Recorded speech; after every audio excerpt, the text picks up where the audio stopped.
Welcome back to the Oh Brother podcast, Mike. We're back. We're going to do a review on Black Bag Yeah. by Steven Soderbergh. I think the first thing that I'm surprised by is, he has a lot of hits, obviously, with Mhm. like the Oceans franchise, the Limey, which I always kind of forget about, Great film. and Sex, Lies, and Videotape, maybe like neck and neck with the Limey for me Yeah, of that his work. that was his breakout Yeah, film. yeah. Yeah, it's And Terrence Stamp, amazing. yeah, interestingly, I've been asking you because we've been doing Criterion collection, and we did Drugstore Cowboy, we did The Grifters. Right. This is in that vein. This is like an independent film in today's world. And I Right. asked you the question during one of those, Yeah. is there a place in the cinema Mhm. for these films today? And I think my answer is a There isn't. resounding no. Yeah. Unfortunately. Unfortunately, right. I was thinking it's funny you bring it up because I was thinking about that while I was watching it, and yeah, there just isn't. The only thing for me, this and it clocks in at an hour and 33 minutes. So this is like the sweet spot for us. Like that's a perfect Yeah. 90 minutes. You ought to be able to tell a story beginning, middle, and end in that time frame. Um, but yeah, I was sitting there watching and thinking, the pacing is, I think, the only thing it really suffers from. It's a little slow at times, although it's well edited. It's beautifully shot. I mean, it's just beautifully shot. You've got an Academy Award winning director, a Yes. writer that's written Jurassic Park, the David first Kep. 2 films, Yeah, 2 David Kep. Indiana Jones movies, Carlitos Way, Mission Impossible, the Mission original. Impossible, the original. Yeah. So, and I really liked the movie, so let me get that up I front. I did too. I did too. And but we know we were gonna see this when I visited you, but it was literally we were a week off again. It came out the week after I left. Yeah, that's right. But the box office, when I first saw it, I thought, "Okay, it did 40,000,000." I thought, "Okay, that's good," until I looked at the budget, 50 and it was a million. budget of 50,000,000. Right. Now, where did that money go Well, other okay. than So the acting? let me ask you, right? Because you've got a two-time Oscar winner also cast here, Cate Blanchett, Cate Blanchett. along with Michael Fassbender, who how does he not have one? But that's a whole Right. nother Been episode. nominated. Been nominated, yeah.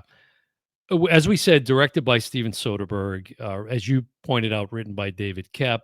You ran down some of his resume. I mentioned Cate Blanchett, Michael Fassbender, Tom Burke was great in this film. Tom Burke, who people might most recently remember from Furiosa, which we had a very furious debate over that film. We did a review on that. He played Praetorian Jack in that film, if you Okay. remember, kind of like the Mel role, Yeah. right? He was kind of a caretaker to Furiosa in that film, and Right. they Right. ran together and all of that. But Reggae Jean Page, who a lot of people probably know from Bridgerton, Gustav. I just wanted to very small part, but it is significant. But I wanted to mention it because it allows us to say Gustav Skarsgård. Skarsgård. Skarsgård, and Ah, we've been fanboying over Andor, and of course his father Stellan Skarsgård, who played Luthen Rail in Andor, is just phenomenal. So, and Mike, the last couple of quick, Pierce Brosnan is in this. It's mhm. kind of cool to see another MI agent in another spy thriller in a different Right. role. And Naomi Harris, who people might know from as Moneypenny from Mhm. James Bond, and then Marissa Abella is the other main character here I wanted to mention. So, general impressions of the film. You said you liked it. So, Yes. what did you like about it? Can you give us the Well, plot, by the way? yeah, the title Black Bag is slang for clandestine operation or secret operation, or like in Seinfeld when they use the The vault. language, "I'm gonna put it in the vault." Yeah. That's kind of the black bag. It Yeah. goes in the black bag, then It The doesn't se exist. the secrets we don't talk about. The secrets we don't talk about. I have a great quote. I might as well read it now. Yeah. Um, from From? Cap. It's right from the movie. Oh, from David Kep, okay. Yeah. When you lie about everything, how do you tell the truth about anything? That's a great Great. it's a It's great line. a line that's given by one of the women in the film. And that's what it is everybody in this film, it's based on a secret agency, which is for real, the, NCSC in Mhm. Britain, and a lot of the characters are based on Mi real characters. Mike did a deep dive into the world of the MI6 and so forth. Yeah, not really, but Yeah, I just looked, at some of the things, yeah. but yeah, that's the story is this is a group of people that all work at this agency that are all holding secrets about each other and not Mhm. sharing them. Yeah, and not the least of which is Cate Blanchett, who plays Fassbender's wife in the film. Right, So there's an and interesting, he gets this list early in the film of 5 people, one of which right, is her.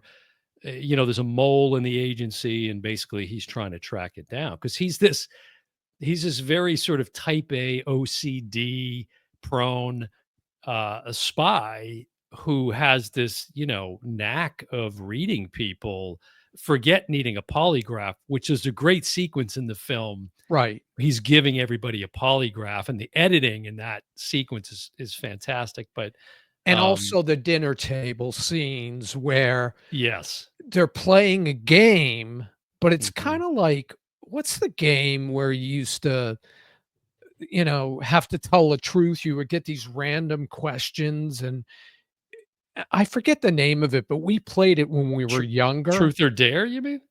Something like that, but it was a Yeah, card game, and it consequence or something. always got uncomfortable because hmm some of the questions touch a little too close to home, Yeah, and so, in this one particular game, you act as if you're talking in the voice of the person next to you, and you confess something, and each of them confesses one of their other selves' secrets, and which it is get and fascinating. it gets pretty dark. It It gets gets pretty dark. very dark, Yeah, yeah. but like you said, Fassbender is charged with finding a mole who is selling secrets, hmm and one of the persons listed on his detail is his wife, Cate Blanchett. So when he starts to suspect her, does he side with her or the agency? Now, I don't want to give any more away than that.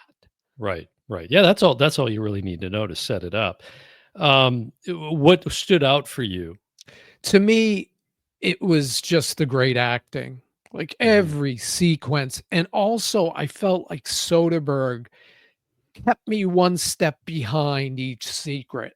He would unveil something, and then I would think I had it, and then he would unveil you know what I mean? It Mhm. just kept unfolding, and when it gets to an ending that I wasn't really anticipating. That's interesting because usually you're spot on with that stuff. You track it pretty Yeah, good.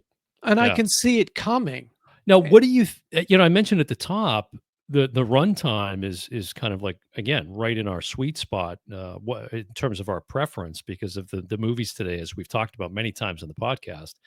220 minimum for most Yeah, films nowadays. So, what is your feeling on the runtime here? An hour and 30, basically. I liked it. I thought it kept everything tight, Yeah. everything focused. There was no like, we just looked at a movie where there was so many superfluous side plots and twists and that didn't even feed the narrative.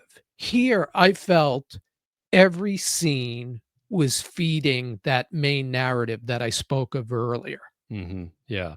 There's a great it opens with this really long, again, something we've talked about before, this really long tracking shot following Fassbender into this nightclub or whatever where he's going to, talk with one of these agency reps. Right. That's a beautiful shot. And again, Soderbergh, you wouldn't expect anything less. I mean, visually, it's gorgeous. I mean, the warm and rich tones he uses, like these yellows and cool blues. It just it's And I don't know so if you picked well up on shot. this, but the cinematographer, Well, it's him. It's it's him. him, but it's It, a different name. as is the editing. I mean, he goes by these Yes. pseudonyms, Yes.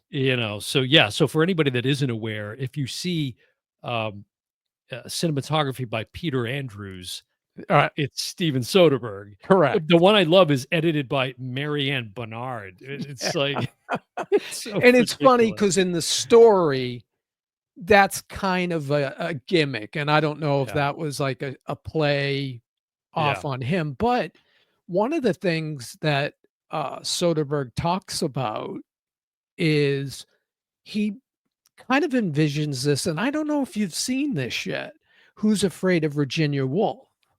no, Oh, you gotta catch that, and yeah, I did that play, and I classic, was yeah. horrible in it, but it's about 2 characters, they're not spies, but if you watch that play or if you like that play, think of the couple, Richard Burton and Elizabeth Taylor, as spies, and that's Mhm, this movie.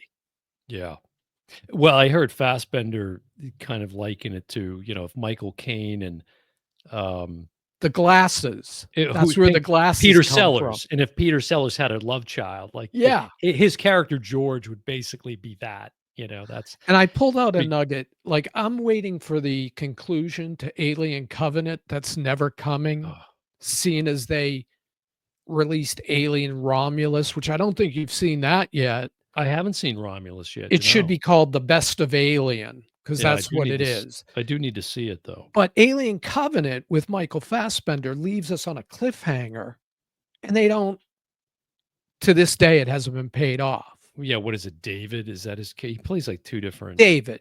Yeah, Yeah, like a synthetic but he person. plays 2 different characters over the course of that series of films, and, I love it. Of course, Prometheus, I can never say Right. enough good things about that film. I love that film.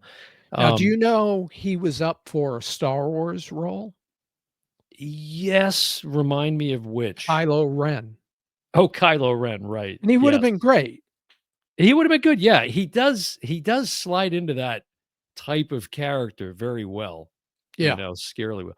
And, he's another one, interestingly, when you look like, if you look at Soderbergh, you look at his IMDb, Fassbender's very selective. Yeah. He hasn't really done much in the last several years when you look. He really hasn't. Now, you commented on this at the top. It had a theatrical release, very limited. It came out March 14th, 2025, and it's now streaming exclusively on Peacock as of May 2nd, 2025. But Mhm. I wanted to get your take based on some of what you said at the beginning, which is why a theatrical release for this film? This is one. Look, streaming's here. It's not going Mhm. away. The proliferation, like, it's just going to continue. So this one had me scratching my head a little bit because of the things that you said at the top. It's like this would be perfect just straight to streaming.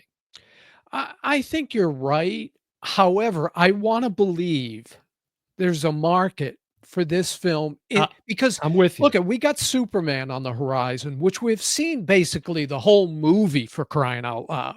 Mhm. That's gonna be playing on 10 of the 12 screens at your Cineplex, right? So Yeah. there's plenty of screens for Right. films like this.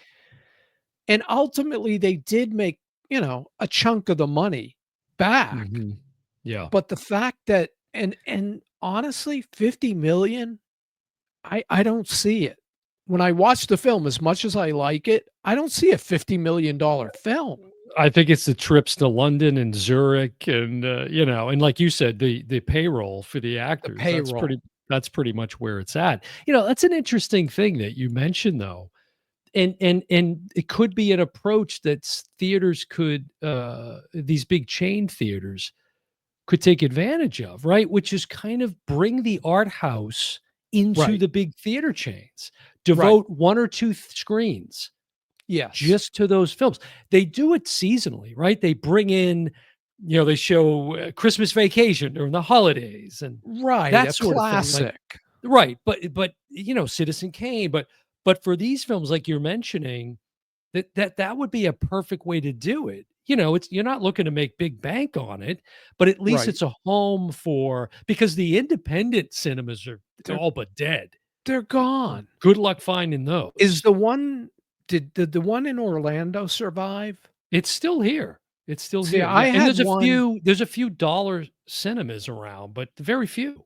Very I few. had one in San Diego called the Ken, and I used to go there and see Hitchcock and all these great films. I saw Touch of Evil when they recut it after Orson Welles' Memo, Mhm. but there's no place here that I can see. Maybe if I go down in the city, I'd find a Mhm. place, but I'm not gonna go in downtown Boston with But how aggravating it is. I just think you could create a cool experience, almost like a hidden speakeasy or something within your Regal cinemas, Yeah, where you go in and you're able to see, like, whether it's a current Soderbergh independent type film or a classic. I think that's a great idea. I don't, and maybe someone out there is doing it, but not that I'm aware of. yeah. Um, I'm not nobody close to me is mhm, doing that, or I'd be going.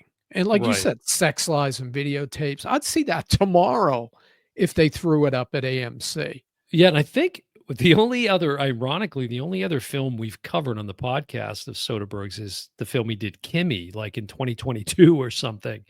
You remember with Zoe Kravitz? Oh, that's right, We yeah. did an episode on that, I and wanted to do a Terrence Stamp mhm, because he played not Jor-El, he played, the Zod. villain, Zod, Yeah. in Superman, and he did The Limey, and he's done a few other independents that, Mhm. again, we try to turn people on to movies, especially in this day and age where, like this weekend, it was, Final Destination retread, Yeah, was it and, Blood something? Blood whatever it was. Bloodlines. Yeah, but don't shrug it off like you don't own the entire franchise, and you will own this one as well. No, I won't own this one. I You saw it. have to. You have to, though. No, I in fact, they're in my stack that we were gonna give away Oh, okay, okay, okay. I see, I see.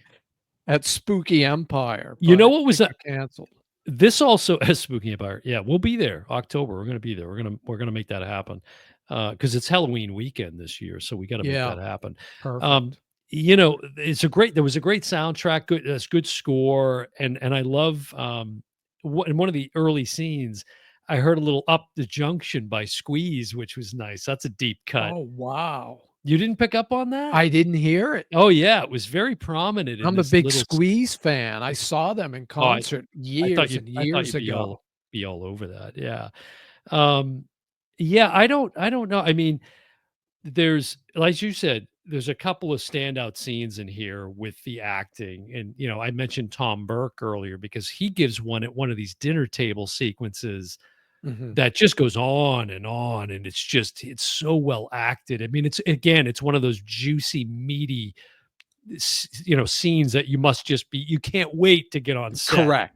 As an and act. actor, that's like gold. And as a co-star, like, witness that Yeah, because he just nails it. It was just fantastic. yeah. This Universal Pictures, which of course, is heavy on my mind because, as of this recording, I'm gonna be a few, short days away from, making a visit back to Epic Universe. Yeah, your second visit, I haven't been Second there visit. yet. Remember there, Can't get yeah, a yeah, ticket. yeah. Yeah, I would encourage I liked it too. I would encourage folks, if you've got Peacock, definitely check this one out. It's an enjoyable, Sunday, lazy Sunday kind of film. Great Wait, like, actors, great cast. given we did Drugstore and The Grifters, 2 of my top Yeah, 10 right. independents, how high up? Like, is this for everyone? Is this for people like us, or would the average, I don't think there's enough in it for I think it's for people like I agree us, with you. especially because again, Steven Soderbergh, I mean, he's been around quite a while now, Yeah. and even the cast, and the cast is like Kate Blanchett. Right. she's still a young woman, and she looks great in this, and she looks great with the long kinda auburn hair in Yeah. this, which is unusual to I see, think but people she was in Thor Ragnarok, no, which no, no, she's yeah, definitely, but, more of our generation and even Fassbender, but that's another thing, right? It's like even 2 huge names right. in Hollywood, And one 40,000,000, forty there's million. another question I got for you, because in the news last week, Jeremy Renner Mm, talked about, his they're trying to character in the Hawkeye, Avengers, Hawkeye, trying to cast and him aside. right, apparently, they wanna do Hawkeye season 2, and I think I haven't seen season 1. I've seen No, every other short season that Marvel put out, but for some reason, I missed that one, right. which maybe goes to what I'm getting at, but he was insulted because Disney said, "We want you to do Hawkeye 2. Oh, by the way, we're gonna pay you half." And at first I thought, "That's Disney just being cheap." But Mhm. then I thought, and I looked into it, he got paid 500,000 an episode for the first season. So he's turning down 250K.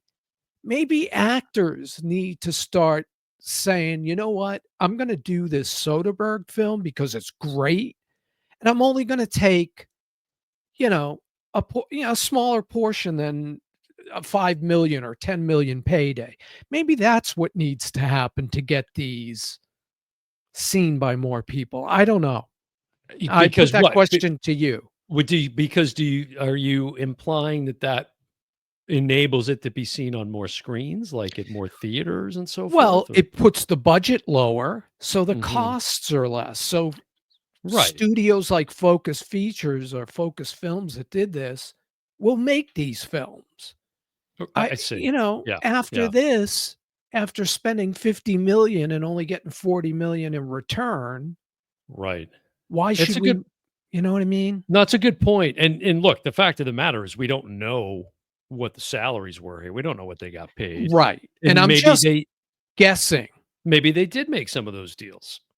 We don't Yeah, know, right? I but mean, where's the 50,000,000 50,000,000? well, $50,000,000 budget, but the top cast list is they're no slouches. Like you can go 4 deep, and they're pretty well known actors. I mean, Yeah, none more than Cate and Michael Fassbender, but correct.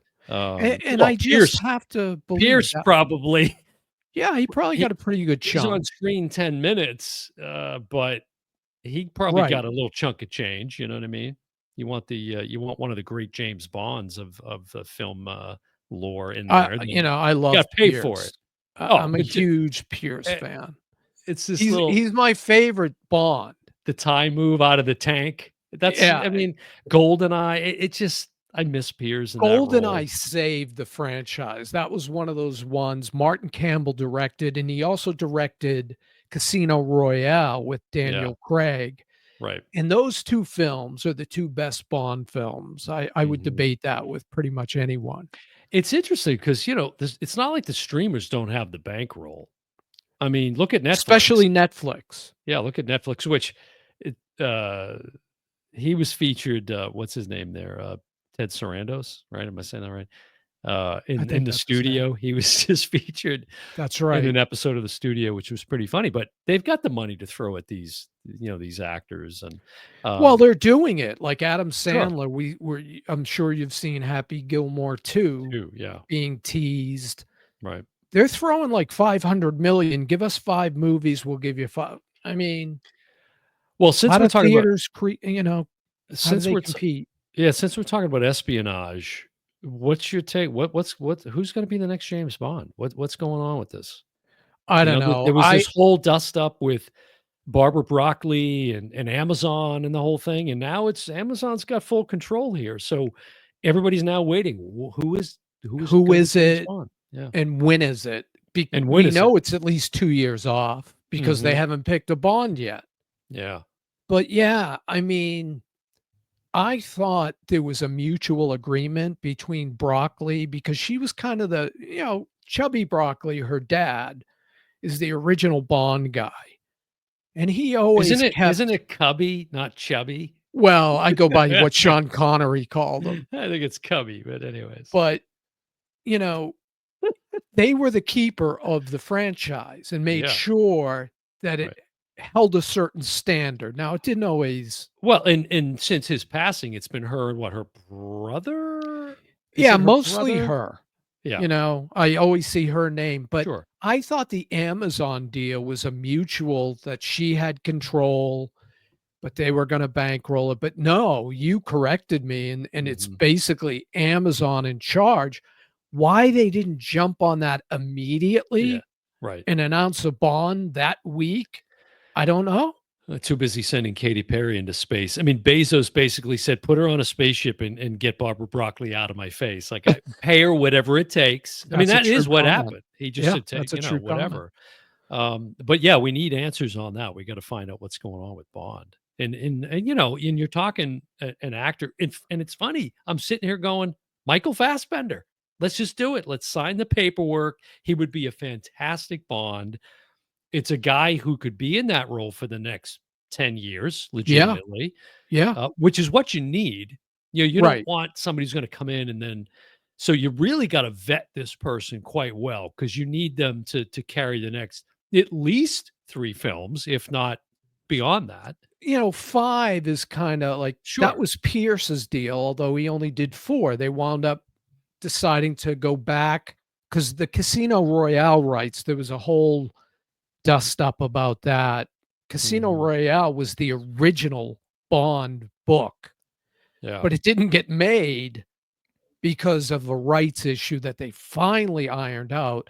Ironically, I have 3 versions of Casino Royale, and the first Mhm. one was a television movie, and Barry Nelson is an American actor. I don't think he's with us anymore. He played James Bond in Casino Royale. It doesn't hold a candle to the Daniel Craig version. Which I think is your favorite of the franchise, is it not? Or at least I of the think it Daniel is. Craig era. Yeah. Definitely the best Yeah. Daniel Craig one. Yeah. And GoldenEye, those 2 to me Mhm. are the 2 best. Yeah. Well, I think the name of the next James Bond must be in the black bag because there's been I mean, there's been all kinds of speculation, of course, Right. but there's been nothing confirmed at all. So, And there's a bunch of people that wanna do it. oh, for We've heard sure, from them. for sure. But yeah, Fassbender would be like the perfect, is not broiled in any controversies. Great actor. He's got the English bit to bring to it. All And of he could that. give us 5 Bond He could give us films. 5 films, yeah, and he's got, uh if he's a physical actor, that's nothing foreign to him, and so, yeah, I don't know, he just fits for me after seeing this. I'm like, Yeah. let's just make it happen. And Anything else to say about Black Bag or Steven Soderbergh the here? only thing I didn't, point out is Hmm, the they're all British, and I had the subtitles on, which I do normally anyway, even mhm, though I have perfect hearing. yeah, I think I would have missed a few things if I wasn't keeping up with the subtitles because at some points, when they talk faster, mhm, some of those lines would have been lost on me anyway. yeah. I don't know if you had that issue at all Well, or I'm like you. I typically watch with the subtitles for that reason, regardless of what if it's a English film or whatever.